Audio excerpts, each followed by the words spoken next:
And now for the third variation of our yellow cake recipe, cupcakes. Everybody wants a good recipe for cupcakes, and these are delicious when strawberries are in season.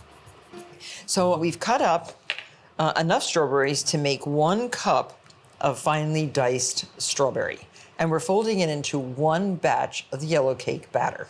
And that is your cupcake. Preheat your oven to 350 degrees.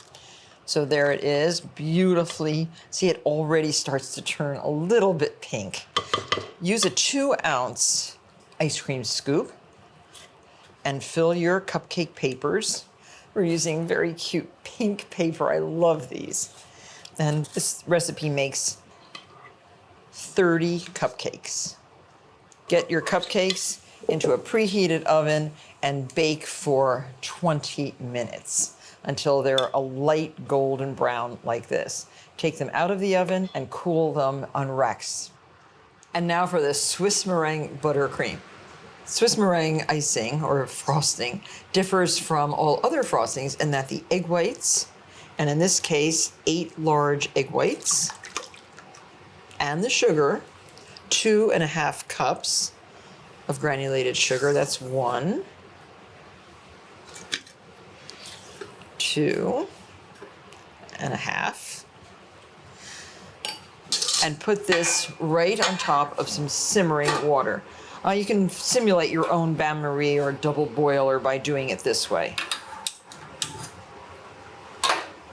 Whisk until they are warm. After about 6 minutes, it's time to move it back to the mixer. It'll take about 6 minutes for the egg whites to completely cool down. In the meantime, we'll prepare the butter for our Swiss meringue buttercream.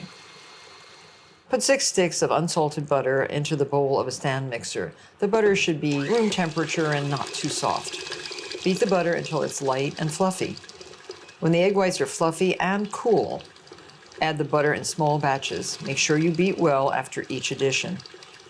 Then add 2 teaspoons of vanilla extract and 1/2 cup of strawberry preserves.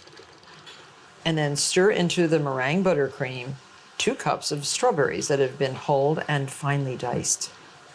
Now you're ready to frost your cupcakes. You can just start in the center and go around. I like these individual stars. That's a pretty one. They don't all have to look the same. But if you want to make a consistent pattern, do it. Oh, and by the way, look what I found in my garden. These are called fraises de bois. And these are tiny little woodland strawberries. These look so pretty, just one on top of each cupcake. So beautiful. Fresh strawberry cupcakes are fantastic. From Martha Bakes.